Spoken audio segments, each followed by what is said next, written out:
Excellencies, ladies and gentlemen, greetings from the Secretariat of the African Ministers' Council on Water. We are honored to be involved in this new water stewardship initiative that will address water-related challenges in hotspot basins and communities across 18 African Union member states.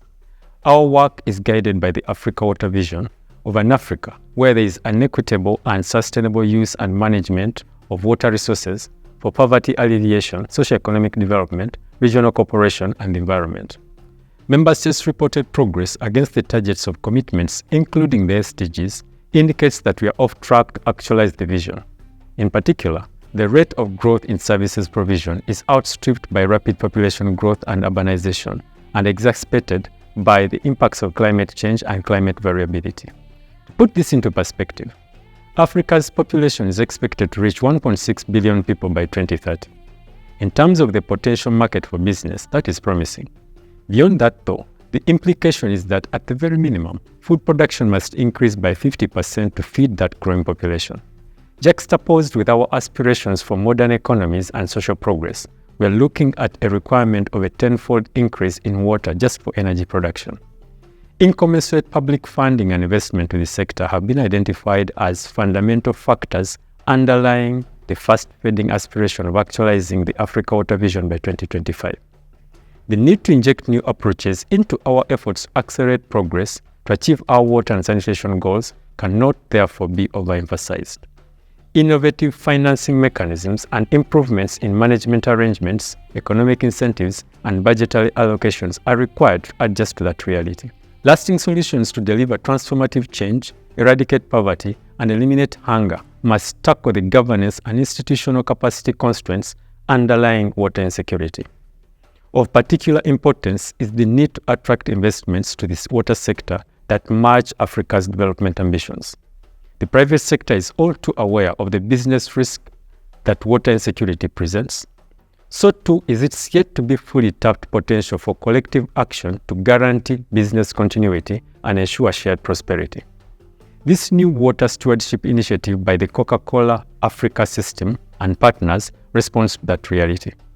To assure that initiatives such as these take root and proliferate, we need to raise the profile and value attached to water in national systems for economic planning and development.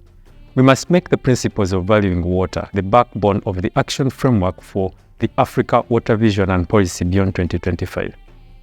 Applying these principles holds promise for highlighting the vitality of water security and sustainable sanitation to Africa's agenda for economic growth and social transformation. In turn, a compelling business case can be made for adequate funding, thus improving the investment outlook for the sector. A key requirement is to strengthen member states' capacities to generate and apply information and knowledge to support science-based decision-making. Information management systems that support processes to articulate the sanitation economy to benefit business and society in Africa are key to achieving sustainable solutions. By extension, clarity should be improved on the real and all perceived risks to private sector's involvement in water management and water and sanitation services delivery.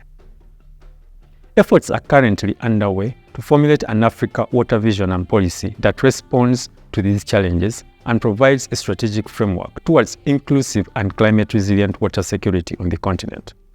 Ultimately, the vision and policy must motivate action to achieve the Africa Union Agenda 2063 goal of environmentally sustainable and climate-resilient economies and communities through assuring water security, among others.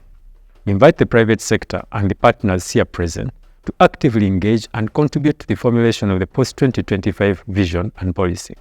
I'll use this opportunity to call on the Coca-Cola system in Africa to champion this cause starting at the upcoming 9th Africa Water Week. Congratulations to Coca-Cola system in Africa and partners for launching this new water stewardship initiative.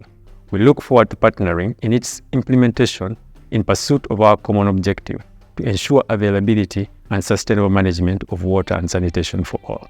I thank you.